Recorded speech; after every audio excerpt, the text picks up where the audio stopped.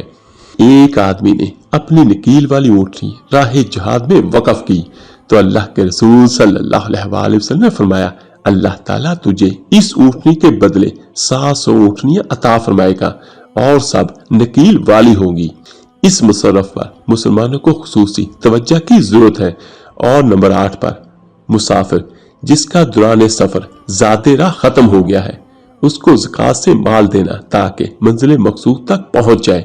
اور میرے عزیزوں، زکوٰۃ کن لوگوں پر خرچ نہیں ہو سکتی؟ آل رسول صلی اللہ علیہ وسلم پر، عمرہ و مالدار پر، غیر مسلم اور ایسے لوگ جن کے اخراجات و کفالت کا ذمہ دار خود زکوٰۃ دہندہ ہے، ان پر زکوٰۃ کا مال صرف نہیں کیا جا سکتا۔ زکوٰۃ سونے چاندی، مال تجارت اور جانوروں پر اور زمین کی پیداوار پر فرض ہے۔ جو لوگ سونے اور چاندی کو جمع کرتے ہیں اور اللہ کی راہ میں خرچ نہیں کرتے، انہیں دردناک عذاب کی خبر پہنچا دیجیے۔ جس دن اس خزانے کو جہنم کی آگ میں تپایا جائے گا، پھر اس سے ان کی پیشانیاں، پہلو اور پشتیں داغی جائیں گی اور ان سے کہا جائے گا، یہ ہے وہ خزانہ جسے تم جمع رکھتے تھے، بس اپنے خزانوں کا مزہ چکھو۔ اور سورہ توبہ میں آیت نمبر 34 اور 35 میں اللہ پاک فرماتے ہیں، نبی علیہ السلام نے فرمایا، وہ آدمی اپنے مال کی زکوٰۃ ادا نہیں کرتا، قیامت کے دن اس کا مال و دولت گنجے سانپ کی شکل میں اس پر مسلط کر دیا جائے گا، جو اسے مسلسل ڈستا رہے گا اور کہے گا، میں تیرا مال اور خزانہ ہوں۔ جس آدمی نے اپنی مویشیوں کی زکوٰۃ ادا نہ کی ہوگی، قیامت والے دن وہ جانور اس آدمی کو سینگوں سے ماریں گے اور اپنے قدموں تلے روندیں گے۔ زمین کی پیداوار میں سے عشر ہے، برانی زمین 20واں حصہ، 20 من میں سے 2 من، یہ اس کی پوری زمین کا 10واں حصہ بنتا ہے، یعنی 20 من میں سے 2 من۔ اور جس زمین کو ٹوبل وغیرہ سے سیراب کیا جاتا ہے، اس کو اس میں سے نصف العشر ہے۔ اللہ تعالیٰ نے قرآن مجید میں ارشاد فرمایا، اے ایمان والو، خرچ کرو پاکیزہ چیزوں میں سے جو تم نے کمائی ہے، اور ان چیزوں سے جو ہم نے تمہارے لیے زمین سے نکالی ہے۔ البقرہ آیت نمبر 267۔ دوسری جگہ اللہ تعالیٰ نے ارشاد فرمایا، فصل کی کٹائی کے وقت اس کا حق ادا کرو۔ سورۃ الانعام آیت نمبر 124۔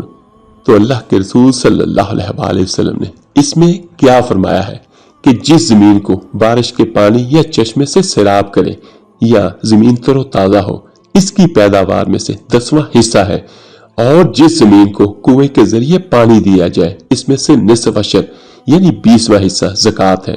صحیح بخاری کی یہ حدیث ہے۔ میرے عزیزو، فصلیں پک چکی ہیں اور رمضان المبارک ہے، تو یہ بہت ہی برکتوں، سعادتوں اور نیکیوں والا مہینہ ہے۔ اور میرے عزیز بھائیو، یاد رکھیے گا کہ یہ وہ مہینہ ہے جس میں اللہ تعالیٰ اپنی رحمت سے ہر نیکی کو بہت زیادہ بڑھا کر آپ کو ثواب دیتا ہے۔ تو کوشش کریں اس مہینے میں جتنے زیادہ سے زیادہ عمل ہو سکتے ہیں نیکی والے کریں۔ اللہ پاک آپ سب کو اپنی حفظ و امان میں رکھے اور ہم سب کو ہمیشہ دین اسلام پر چلنے والا بنا دے۔ اور آخر میں ایک شارٹ سی حدیث صلی اللہ علیہ وسلم آپ کو بیان کرتا ہوں، جس کا مفہوم کچھ یوں ہے۔ یہ ان بھائیوں بہنوں کے لیے ہے جن کو اپنی مالوں سے بہت محبت ہے۔ میرے آقا دو جہاں صلی اللہ علیہ وسلم نے فرمایا، جس کا مفہوم کچھ یوں ہے کہ دنیا مومن کے لیے قید خانہ ہے اور کافر کے لیے جنت۔ تو ہم مسلمان ہیں، ہم اس دنیا میں اس طرح رہیں جس طرح مسافر رہتے ہیں، اور جتنا زیادہ سے زیادہ ہو سکے یہاں سے مال اپنی آخرت کے لیے بھیجے، وہاں پہ ٹرانسفر کرے، اور اس کا بہترین حل اور اس کا بہترین ذریعہ یہی ہے کہ اللہ کے بندوں کی خدمت کریں، جتنا زیادہ سے زیادہ ہو سکتا ہے لوگوں کو اللہ کے دیے ہوئے مال میں سے لوگوں کو بانٹیں، تاکہ اللہ پاک دنیا میں بھی ہم پر رحم کرے اور قیامت کے دن بھی ہم پر رحم کرے۔ اور یاد رکھیے گا کہ اللہ تعالیٰ سخی کو اپنا دوست بناتا ہے۔ اللہ پاک سے دعا ہے اللہ تعالیٰ آپ کو اور مجھے، ہم سب کو ان لوگوں میں شامل فرمائے جن سے اللہ پاک محبت فرماتا ہے۔ آمین ثم آمین۔ آپ میرے لیے دعا کیجیے گا، میں آپ سب کے لیے ضرور دعا کروں گا۔ اس ویڈیو کو لائک اور شیئر کیجیے گا صدقہ جاریہ سمجھ کر۔ تو ملتے ہیں جلدی انشاءاللہ ایک نئی ویڈیو عمل کے ساتھ۔ اللہ پاک آپ کا اور آپ کی فیملی کا حامی و ناصر ہو۔ اللہ حافظ۔